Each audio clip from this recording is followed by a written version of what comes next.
Şarkı Türkistanlık aziz qarindoshlar, Erek televiziyasiga hoş geldinglar. Bugünkü siyaset meydanı sohbet programımızda Türkiye'deki Şarkı Türkistan Medeniyet ve Hemkarlık Cemiyeti'nin Ankara şubesinin reisi, vatanperver inqilabçı Xayrullah efendi bilen ötküzgen sohbetimiz huzuruңlarda boludu.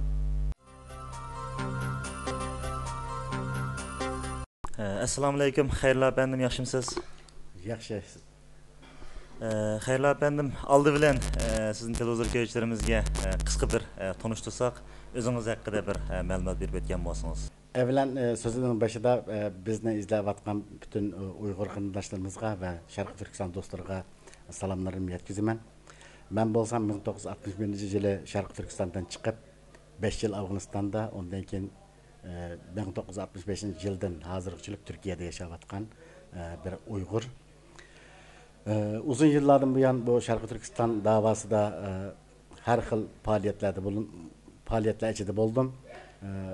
Şarkı Türkistan Medeniyet ve Hemkarlık Cemiyeti'nin kuruluşu da hem buldum. 2002 yılı Türkiye'nin Ankara vilayetinde Şarkı Türkistan Medeniyet ve Hemkarlık Cemiyeti içildi. Şununki idare heyeti de reis bulup bugünkü günüyle hizmet kılıp kilovatımı. Rahmet Xayrullah efendim. Hazır emmeylengi ayan, buna yine kayıt değişmesinin ornu yok. 5. yol vakası Türkiye'de naiti bir çoğun gulgulu oldu. Yani bu Ürümçi vakasıga en köp, yani en kattık inkas bildiğin devlet Türkiye. Halkı bolsun, devleti bolsun. Ama yakın yıllardan, yani yakın küllerden bu yan, yakın aylardan bu yan. Yani bu yani halkının Uygurlarga bolgan pozisiyada özgürlükler bulayotamdı yoki hozirmi yana shunda qattiq holatda Xitoyga inkaslarni bildirib otamdi, qanday yordamlashmalar qanday bo'ladi, bu haqda Turkiyadagi faoliyatlar qanday bo'ladi, biroz bir so'zlab bergan bo'lsangiz. Yaxshi bir savol sordingiz. Bu 7. ayının 5'de bo'lgan Ürümçide bo'lgan bu voqeadan keyin Turkiyada Sharqiy Turkiston masalasi yana qaytadan bir kun tartibiga keldi. Merhum liderimiz İsa Yusuf Altekin ve başkalarınınki bugünkü güncülük kılgan faaliyetleri neticesinde Şarkı Türkistan tonulup yitildi. Lekin bu Ürümçide bo'lgan voqeadan keyin Şarkı Türkistanlık kırındaşlarımızın kanda ig'ir bir ahval aslında, Xitoyning qanday bir zo'ravonlik tajovüzi aslında yaşavatqanligi matbuot organları da bo'lsin, hükümet erbablari yoki siyasi partiler rahbarlari bilan xalqaro bo'lsin yangi baştan tonulup o'tdi. Bilginizdek hükümetninki 5'i, yani icranın 5'i deyimiz, Sayın Recep Tayyip Erdoğan efendi bu vakadan keyin Ürümçi'de Uygurlar üstüde, yani Şarkı Türkistan'da Uygurlar üstüde ırkı kırgıçılık kılınmatıdı. Biz bunu göz yummayız, biz bunu halkara cemaatçiliğe taşıyımız. İslam ülkelerine bu vakanı yetkizimiz. Üyedik kırındaşlarımızdan ki bu ağır ahvalını bütün dünyaya tanıştırıp şulara yardımını kol keltiriş için bütün gücümüz bilen tirişip işleyimiz digenti. Bugün günde bu mesele yıpılıp kalkanı yok. Şarkı Türkistan meselesini Türkiye hükümeti İslam Devletleri Birliği'ne öz kolu bilen apırıp şu yerde gün tertibi keltirdi. Üyedeki İslam devletleri aza devletlerindeki Taşqı İşler Ministerlerini bir araya yığıp onlara Şarkı Türkistan'da bulavatkan iyik ahval üstündeki görünüşler gösterildi. Ankara'da yaşavatkan bizdeki ziyalimiz Erkin Ahmet Efendi bu hafta şu yığın ehliga bir konferans verdi.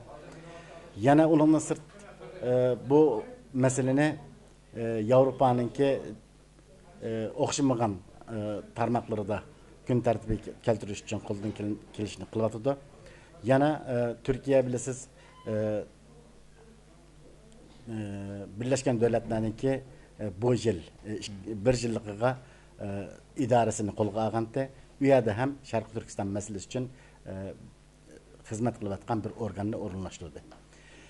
Demak, bu Ürümçide bo'lgan voqeaga, Sharq Turkistondagi bu voqeaga Türkiye hükümeti bo'lsin, Türkiye halkı bo'lsin, bar kuchi bilan bugungi kunchilik bir ishlarni qilib kelyapti. Buningki birdan bir sababi Türkler Sharqi Turkiston, ya'ni O'rta Osiyodan kelganligini, Uyg'urlar bilan qarindosh bo'lganligini, ham din, ham dil, ham milliy yöndan qarindosh bo'lganligini bilganligi uchun o qarindoshlarni Xitoy qo'l ostida tortayotgan bu zulmiga qarab turmaydi. Yana bu hukumatninki yaqindan buyon qilgan xizmatlarining ichida buningdan burungi hukumatlar tarafidan chiqarilgan va Xitoy tarafidan mecburi çıkarılgan bir hüküm battı. Şarkı Türkistan bayrağı içilmeydi. Şarkı Türkistanlıların yığınıga devletninki başlıkları, devletin kadrları ve yukarı mertebedeki hizmetçiler kirenmeydi, baranmaydı diyen temide, yani bunun okşaş bir kança temide bir gizli genelge, ne diyeyim ne? Yoşurun bir kanun battı. Bunu hazırki hükümet emelden kaldırıp hazır Uygurlar için bir yol açıp verdi. Yani bunun sırtında Şarkı Türkistanlıkla bilesiz Türkiye dünyanın her kaysi yerlerde tarkak halinde yaşadığı gayeleri bağın devletlerde kabul görüp gayeleri turuduğun yer tapanmay tuğan bir mezgilde Türkiye hükümeti 8. ayının birinden burun Türkiye'de yaşavatkan bütün Uygurlarga Türkiye grajdanlığı verilsin degan bir kanunu ma'qullab chiqdi. Buningdagi sebep hem de vatansiz bo'lib qolgan Uyg'urlarningki bir vatanga ega bo'lishi va shundaqla o'zini hur his qilgan har Uyg'urningki Sharqi Turkiston masalasiga texmo tirishchanlik bilan kuch chiqaradiganligi uchun bir foydali ish. Yana buni biz Sharqi Turkistonlik tashkilotlar, ya'ni bizningki kuch chiqarishimiz bilan bunu 8. aydan keyin kelgan Uyg'urlarga bir yardım bulsun deb 1. ayının 15'i 2010'luk uzattı. 2010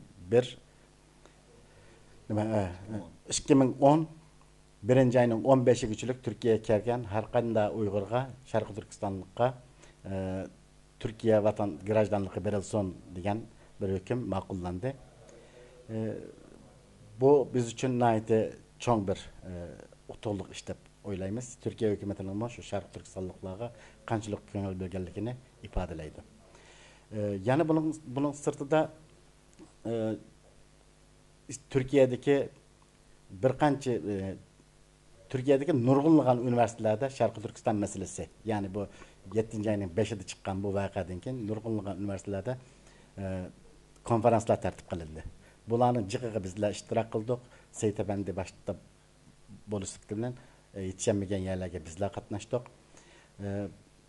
Ve o'quvchi bolalar bu yig'inlarga nihoyat qizg'in qarshilik berdi. U yerda qarindoshlarimizning tortayotgan jafolari, u yerda bo'lgan qirg'inchilik va u yerdagi Xitoyning tajovuzchiligini hujjatli filmlar bilan ularga tanishtirdik. Ularni ko'ngil bilib Sharqi Turkiston masalasi uchun nimalar qilinishi kerakligini bizga ifodalab keldi bu gençlik. Rahmet. Hayırlı efendim. Türkiye'deki yani sizge ayan Türkiye'den ait köp Uygur teşkilatları var. Yani Kayseri'de, Ankara'da, İstanbul'da. Yani bula oturusda bu vakadan keyin biz anlavatımız ait hoşalığımız ait birlik, ömlük oturuğa çıktı da oturdu. Bularning bir bu ayakta biraz yani qandaq derecede bir birleşikler, hemkarlıklar bula oturdu. Elbette hem de 7. ayının 5'inde Sharqi Turkiston'da Ürümçi'de insanlarımız, yigitlerimiz kurban bolup kelyapti. Bununla Türkiye'de bolsun, dünyanın qaysi joylarida bolsun Uyg'urlarni chidab turish mumkin emas. Hem de qancha jiq Uyg'ur tashkiloti bo'lsa-mu, shu tashkilotlar hem de bu vaqadan keyin birlik kelishning, ya'ni kuchini bir yerga to'plashninki elzam bo'lganligini bilib yetdi.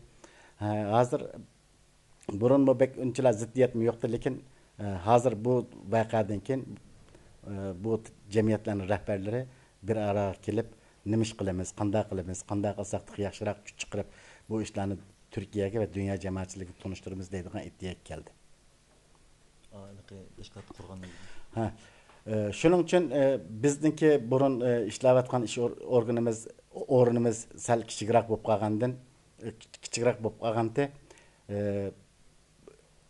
yaqindan buyon Ankara'nın Dikmen degan bir nahiyesida cho'ng bir yer tutdik. Chunki bu vaqa Turkiyada siyosiy partiyalar, hukumat organlari va diğer boshqa o'xshamagan matbuot organlari har doim bizni ziyorat qildi. Ularni qabul qildigan, ularni bir yerda kutib oldigan bir yerimiz. Bo'lmag'achqa cho'ng bir yer tutdik. İnşallah bu yerda texmi yaxshi xizmatlar ishlab, vatanimizga, millatimizga yaramli ishlar qilamiz deb o'ylayman.